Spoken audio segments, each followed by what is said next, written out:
In the coming age, most governments around the world are going to be suffering from problems at home that challenge their ability to cohere internally.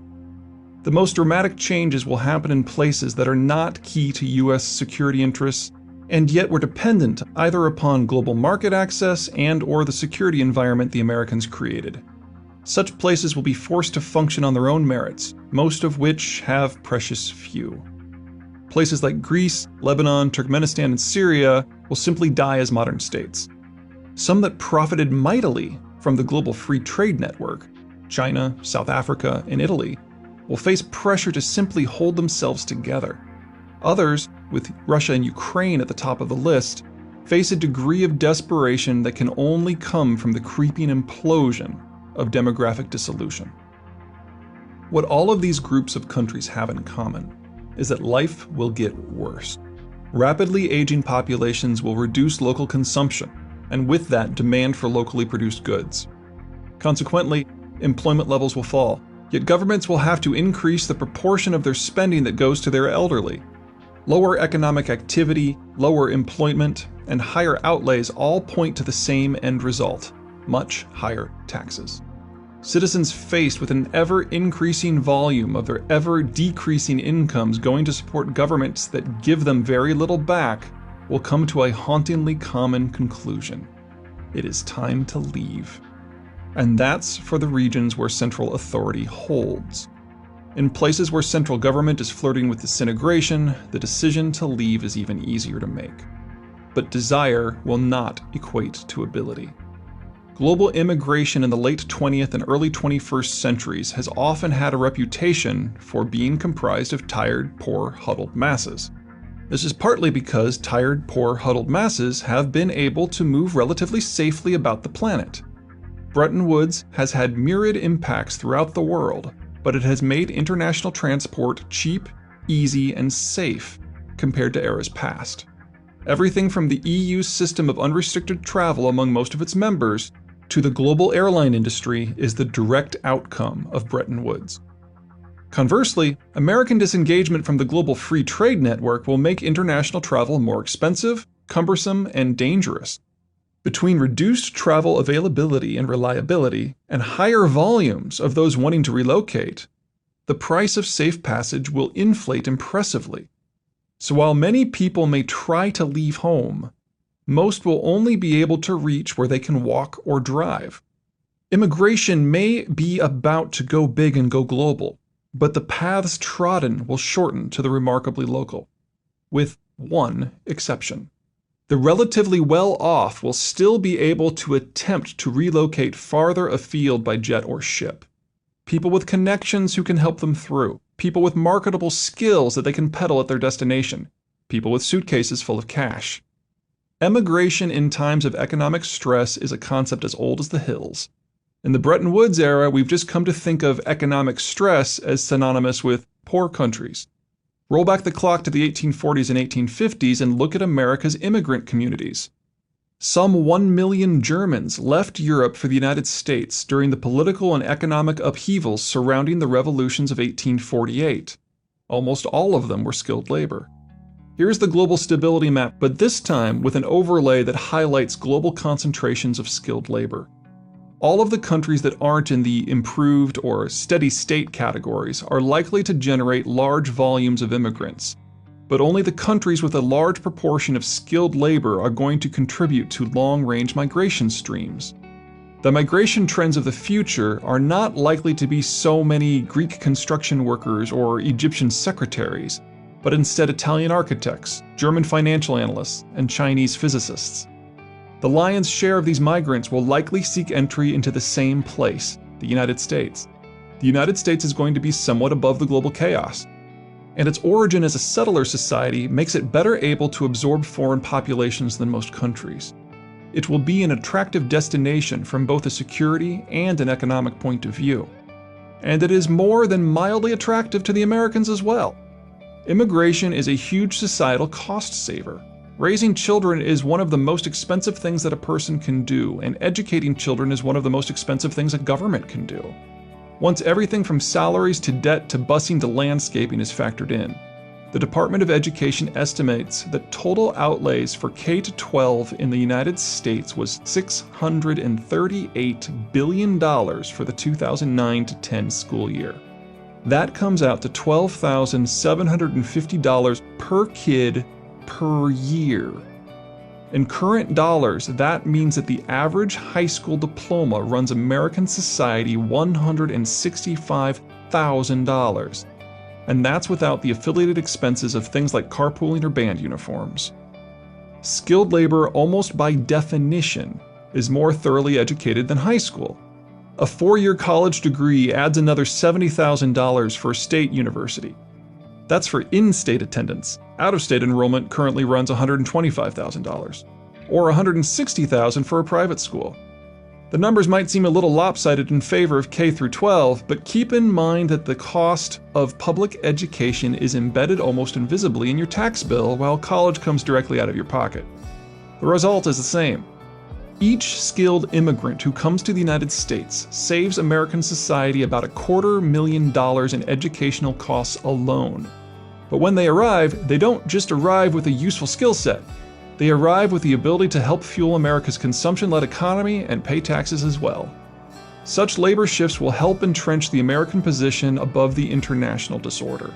Unskilled and semi-skilled labor immigration from Mexico and Central America, combined with skilled labor immigration from the rest of the world, will help limit labor costs across the board in the United States. Elsewhere in the world, however, the brain drain will lead to increases in labor inflation in every technological sector. With its role as the predominant global capital source, and now with the world's deepest and cheapest skilled labor pool, the United States should be able to maintain not just a pace of economic growth that will make it the envy of the rest of the globe, but also a pace of technological advancement that will keep it far ahead of the rest of the pack. No one else can compete. The countries that will be sufficiently stable to theoretically still attract skilled labor fall into 2 categories. The first are those like Turkey or Uzbekistan that use ethnic-based nationalism as a means of mobilizing and managing their population. Outsiders are not necessarily welcome. The second are those like Australia and Canada that, due to demographic factors, are already deindustrializing. They may well prove able to attract some skilled labor, but the range of careers available and the heights of income that are likely simply cannot compete with the United States, which is re-industrializing, in large part because of shale. As economies global, regional, national, and local degrade in the years ahead, there will be no end of conflicts. In nearly all cases, there will be opposing military and political forces that will see the opposite side's civilians as legitimate targets. Militancy isn't just going to increase, it is going to become part of the landscape for upwards of 1/3 of the world's population. But a distinction needs to be made between militancy and terrorism. Militancy is when groups take up arms either in opposition to or in the absence of a local government. As a rule, the weaker regional governments are, the greater the propensity for militancy to expand, both in terms of geographic reach and the number of groups involved. Militants particularly thrive when the writ of governments ends, either due to lack of resources or actual state collapse, as the militants become the de facto rulers of specific territories. In war zones, such militants turn to guerrilla tactics to achieve their aims. Think of places like Afghanistan, Somalia, or Mexico's border regions where groups like the Taliban, Al-Shabaab, and the Gulf Cartel have managed to impose their own systems, or based on your politics, challenge an occupying force, at the end of a gun. These are all classic militant groups.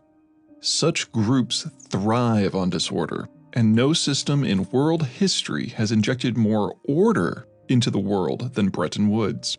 Because of the trade and alliance network, the vast majority of the world is at peace and prosperous.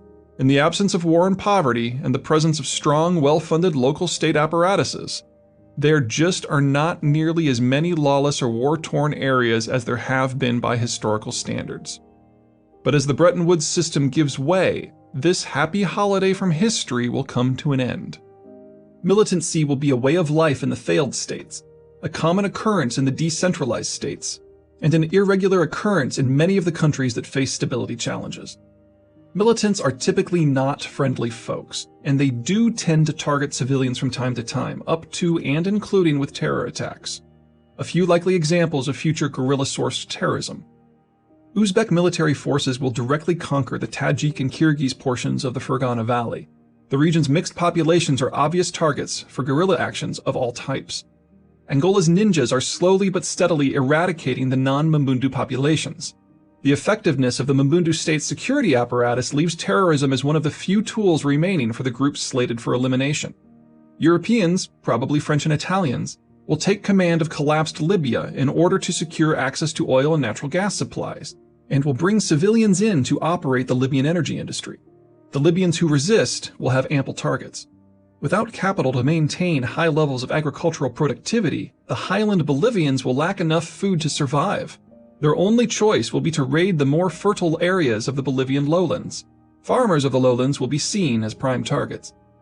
The failure of the European system will have a damning impact on the central governments of many states, allowing organized crime groups to exercise ever greater control over local affairs. In some places, such as Italy, expect local reigns of terror, as such groups overwhelm police forces and intimidate citizens into compliance. Russian, Persian, and Turkish power will sweep into the Caucasus, and Persian and Turkish power into Mesopotamia. Militants, locally spawned, Saudi-planted, Iranian-funded, and/or Russian-instigated, will resist by targeting everything from imposed governments to infrastructure. The Chinese central government has not just smothered the cultural expressions of its minorities, it has shipped Han Chinese into their homelands in order to work a genocide by assimilation and dilution. As Chinese economic growth falters and central control cracks apart, there are a wealth of Han targets for the restless and oppressed minorities. Some of these groups, most notably the Uyghurs of far western China, have little compunction about bringing the fight to the Han across the length and breadth of China. But terrorism is only one tool in the militants' playbook, and a rarely used one at that. When at war, militants attempt to strike when and where least expected and melt away. The whole idea is to avoid a direct slugging match with a conventional force which will probably have aircraft and artillery. Attacking a military force, regardless of the tactics used, is by its very definition not a terror attack. When dominating their own chunk of land, militants seek to actually be the government, so it matters what tools are used against the population. In both cases, terrorism, the use of violence by a non-state actor against civilians to achieve a political end, may be used, but it will not be the norm. And most important, such tactics would only be used locally. Militants' concerns, motivations, resources, forces, goals, and actions are all focused on their specific geographies. They are either resisting a superior force or attempting to carve out a piece of territory for themselves. They don't have the inclination or capacity to strike out cross-border except in the narrowest sense, much less across an ocean. This sort of over-there terrorism is not the type that generates fear in the West.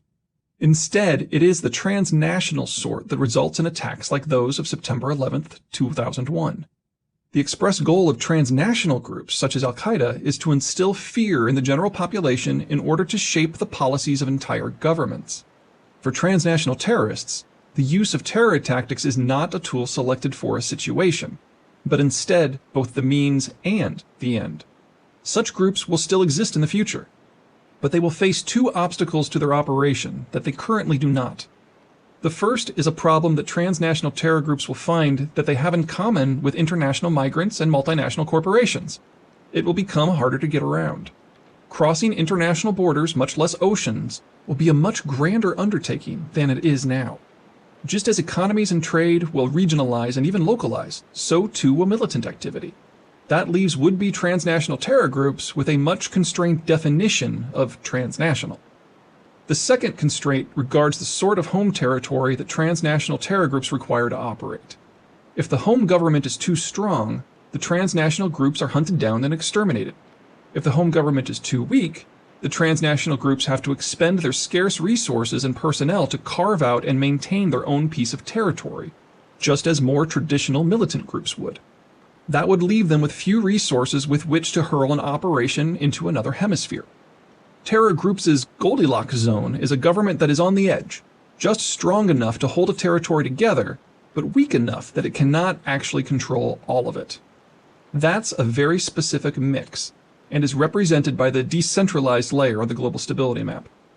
I'm not going to say anything as blanket as the United States doesn't need to worry about terrorism anymore.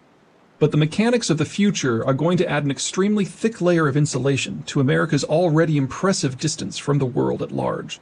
It's the same global stability map I've shown you before, but this time with an overlay for Muslim population concentrations. Not very many places in the Islamic world will have decentralized governments. Many of the locations that the West fears will become breeding grounds for terrorism, Afghanistan, Libya, Yemen, Syria, will become such security no man's lands that transnational groups simply will not be able to function. There will certainly be a few decentralized areas in sub-Saharan Africa, but not only are those Muslim populations in the continental interior, they are also thoroughly engrossed in local issues rather than hell-bent on launching operations in distant continents. When I look at this map, I see two areas of concern. The Pakistani vice. Pakistan looms large as the most critical area. In many ways, this was doomed to happen. As a consequence of the September 11, 2001 attacks, U.S. forces began heavy operations, first to root out al-Qaeda and the Taliban from Afghanistan, and then to stabilize Afghanistan into some sort of form that could prevent al-Qaeda's and the Taliban's resurgence. Considering that Afghanistan is both rugged and landlocked, it should come as no surprise that both tasks were difficult, with the latter proving all but impossible. At the time of this writing, the United States is attempting to negotiate the handover of authority to the local government that the Americans installed. It is highly likely that the Americans will have no more than a token presence in the country beyond 2016. But there will certainly be debris. As part of the Afghan war effort, the Americans discovered that the Afghanistan-Pakistan border region is as rugged and porous as it is densely populated. Many militant groups, most notably the Afghan and Pakistani strains of the Taliban movement, call it home. That unsavory fact introduced the Americans good and hard to Pakistan's core statehood problem. Pakistan, in good times, is a state under siege, and it all comes down to geography. The Indus Valley is the Pakistani core, and the waters of the Indus are the merger of 5 smaller upland rivers that all originate in the Himalayas. However, unlike the similarly sourced Ganges, the middle reaches of the Indus system receive no rainfall. All of the rivers flood during the monsoons and must have their flows carefully managed to ensure regular water for the region's omnipresent irrigation works. If not for this management, the entire area, like the Nile Valley, would be desert. The Indus may have been navigable at some point deep in the past, but millennia of such tight management and such seasonal input extremes mean that in the contemporary period it is only navigable to Hyderabad, just a handful of miles from the Indian Ocean. From a capital generation and a social point of view, this puts Pakistan in a very similar basket as Egypt. A very thin crust of society manages the extremely capital-poor system, and everyone else is a de facto slave. That, however, and unfortunately, is where the similarity with Egypt ends. The middle region of the Indus system are not only not highland, but they directly abut the Ganges region. All that separates the heavily irrigated Indus Basin from the perennially fertile Ganges Basin is a low saddle of land just 100 miles deep. While this saddle is bracketed by a pair of impressive natural boundaries, the Himalayas and the Thar Desert, it is some 300 miles wide and leads directly into the most densely populated region of the world. It is broadly indefensible. Under any circumstances, the people of the Indus Valley will be heavily outnumbered by and exposed to the people of the far more populous Ganges Valley. And that's before including the other Indian territories. And that's before considering Pakistan's other borders. The entire western fringe of the Indus Basin is mountainous, but most of it actually gets more natural rainfall than the core Pakistani lands, which have to be irrigated with waters from the Indus and its tributaries. This allows permanent populations, if far smaller than the dense footprint of the Indus itself, to exist. The Sindhi and Punjabi peoples of the Indus lowlands are somewhat traditional riverine people who have struck a political deal to run the Pakistani state. The non-riverine peoples of the highlands, a mix of Pashtuns, Kashmiris, Baluchis, and many more, in contrast, live more traditionally and resent any effort by the lowlanders to assert control over them, often rebelling. The lowlanders would prefer to leave the highlanders be, but the highlanders sit upon a series of major passes, of which Khyber is the most infamous, that allow access from Central Asia and Persia into the Indus core. In times past, the Mongols used such routes. In more recent times, the Soviets threatened Pakistan via the same passes. As much as the Sindhi Punjabi Corps might not want to have to deal with the highlands, they dare not go without a military presence there. Put all these geographic features together, and you get a very ugly country. To the east is a hostile India that would be more powerful than Pakistan under almost any scenario. To the northwest are a people who will always resist central power, but who must be subjugated in order to gain basic security for the core. Throughout the core Indus territories, there is a catastrophically high need for tight management and expensive irrigation to prevent desertification and starvation. Consequently, Pakistan is one of the poorest, most militarized, most corrupt, and least secure states ever created. The problems that the Americans discovered in their Afghan adventures are a direct consequence of the Pakistanis' successful efforts to turn a negative into a positive. With the Soviet invasion of Afghanistan in 1979, the Pakistanis reasonably believed that they were next. They couldn't hope to stand up to the Soviets, much less the Indians combined with the Soviets, alone. And the peoples who lived in the highlands of northwest Pakistan had always been particularly unruly.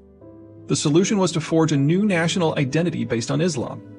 Aggressive campaigning by the government sought to convince the mountain peoples of the border region that it was the Pakistanis' common religion that served as the glue to hold the Pakistani state together. The Soviets and Indians were portrayed as apostate foes. Instead of having to be in a state of low-grade war with their own citizens, the Pakistani Corps smiled as the mountain people started crossing the border to attack Soviet forces in Afghanistan, or shifted into Kashmir to attack Indian forces. Fast forward 30 years, and it is the Americans who are patrolling Afghanistan. The Pakistani Taliban, as some of the militias of the Pakistani mountain people are now known, attacked the Americans just as vociferously as they attacked the Soviets. They also see the Pakistani government's willingness to collaborate with the Americans in Afghanistan as a betrayal of the national identity at best, or a sign of apostasy at worst. The suicide attacks that often mar Afghanistan and Kashmir now also occur within the Indus core with disturbing regularity.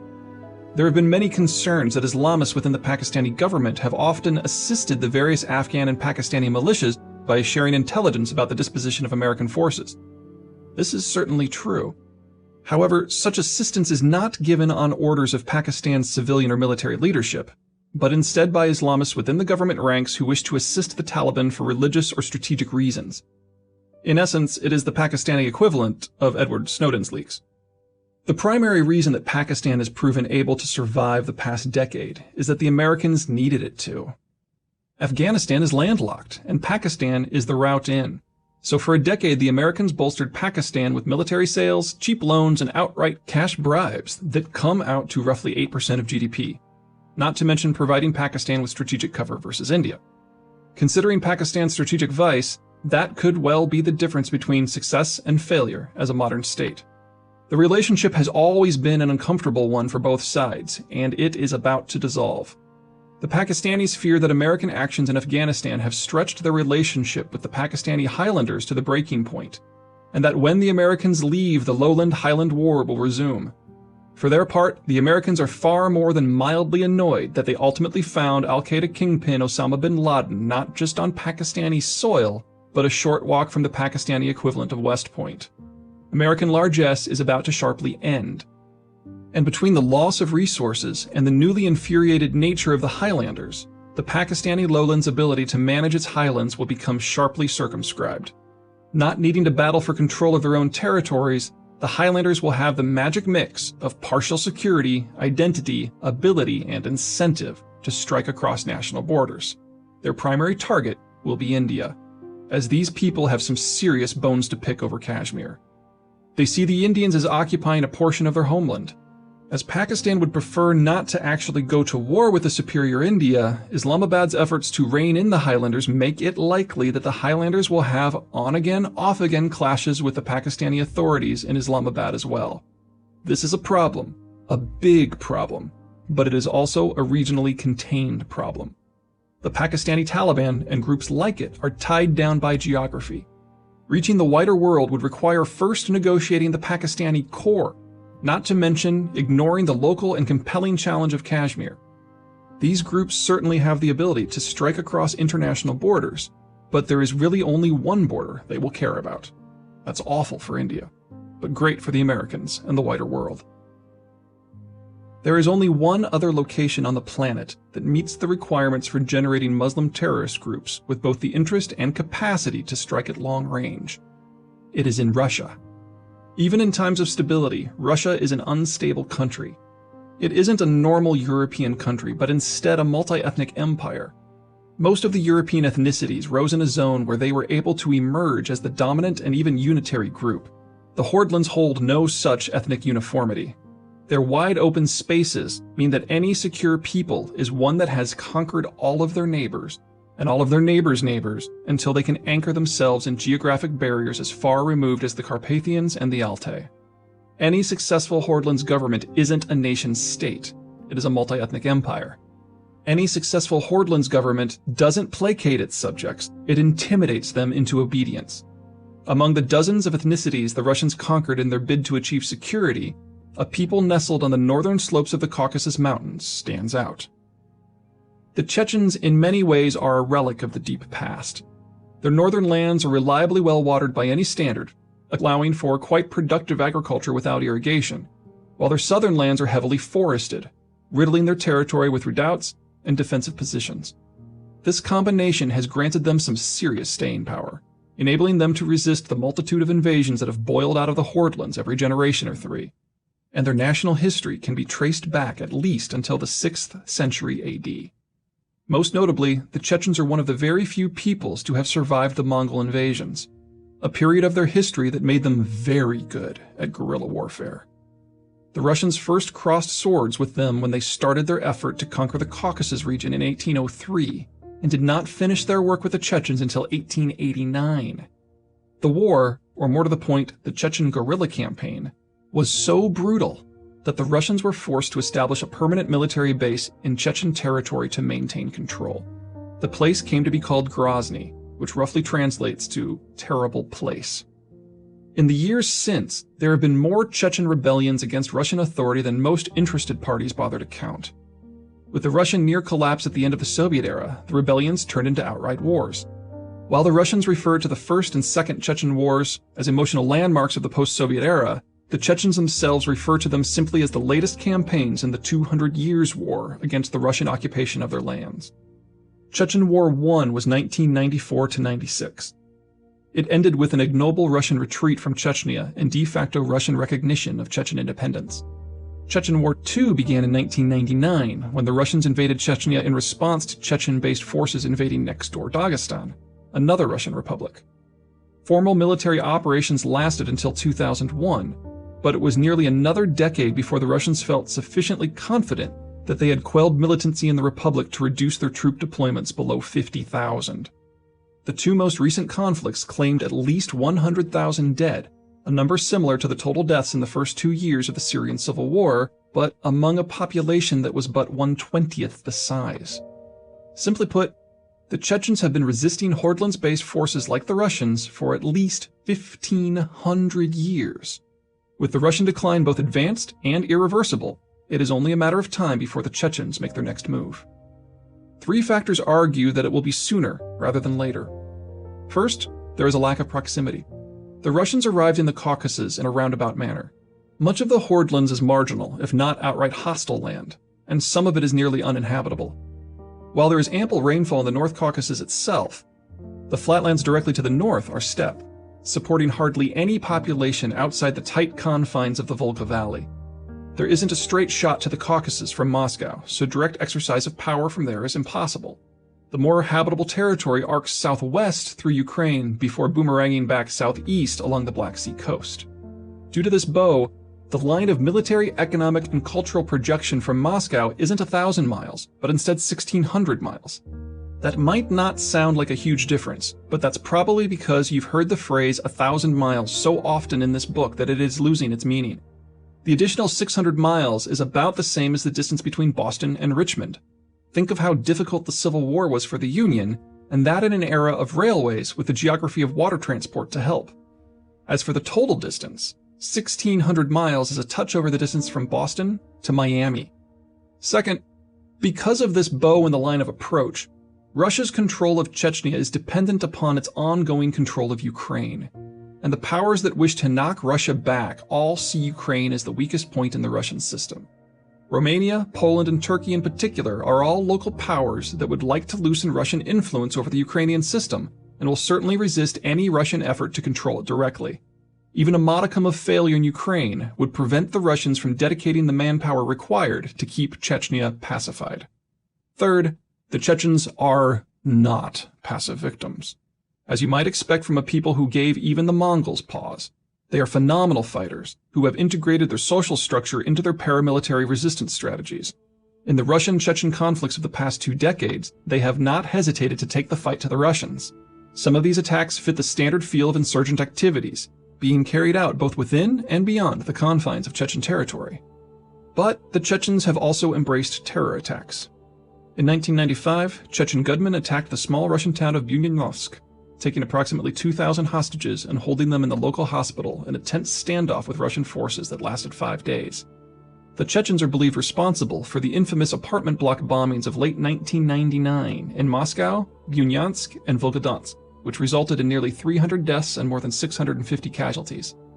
In October 2002, Chechen gunmen invaded and laid siege to Moscow's Dubrovka theater, capturing 850 hostages. In the ensuing raid by Russian forces 3 days later, all of the militants were killed, in addition to 130 of the civilian hostages. Perhaps most notorious of all was the September 2004 capture of a school in Beslan, which after 3 tragic days left almost 800 people wounded and 334 dead, including 186 school children. They have also destroyed Russian passenger jets in flight with smuggled explosives, and have bombed several Russian passenger trains. The Chechen forces are highly motivated and highly capable, and very soon they will again be battling the Russians with every one of the many tools at their command. What truly terrifies the Russians, however, is not that the next Chechen rebellion is coming, that it will likely be successful, or that it might even result in a full-scale ejection of Russians from their Caucasus anchor. It is that the rebellion will spread. In the grand scheme of things, the Chechens are a geographically concentrated people, with some 95% of them in Chechnya proper, and nearly all the rest in the neighboring republics of Dagestan and Ingushetia. Yes, there are small populations, Russian authorities tend to grimly call them cells, elsewhere, but their numbers do not raise a risk of mass upheaval.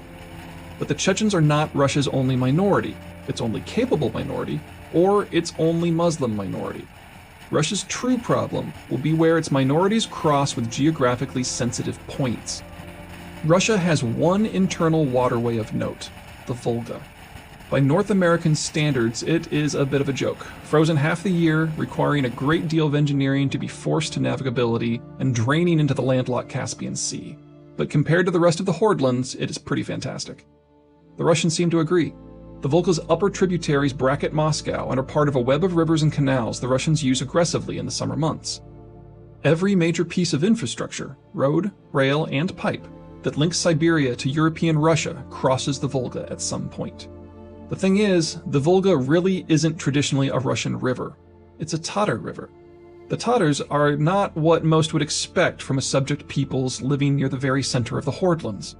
They are riverine.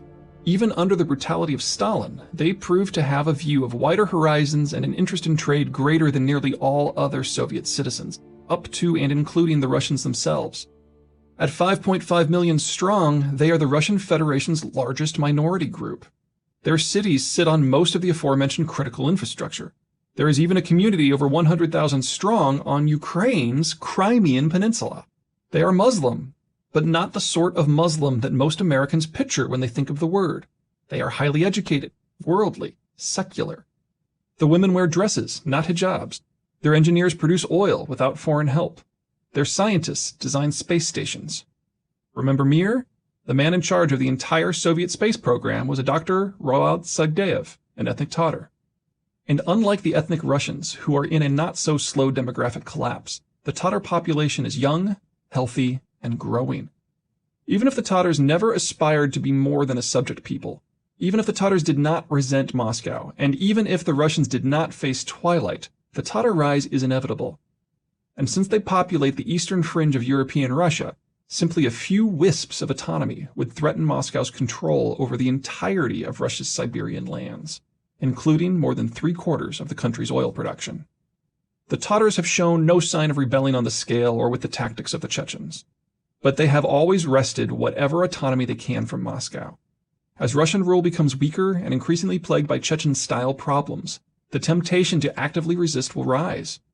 Moscow is right to be concerned, because while a renewed Chechen rebellion can hurt Russia, even the mildest of Tatar rebellions would kill it.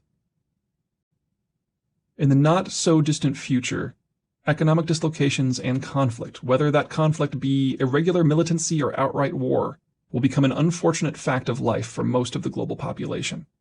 The bright spot, perhaps the only bright spot, is that as trade and transport withers, the ability of this violence to directly impact countries far removed will wither as well. That's fantastic news if you are part of the inner circle of American friends and allies who will still be able to boast trade and security access sufficient to fully patrol their own territories. And very cold comfort indeed if you are anyone else.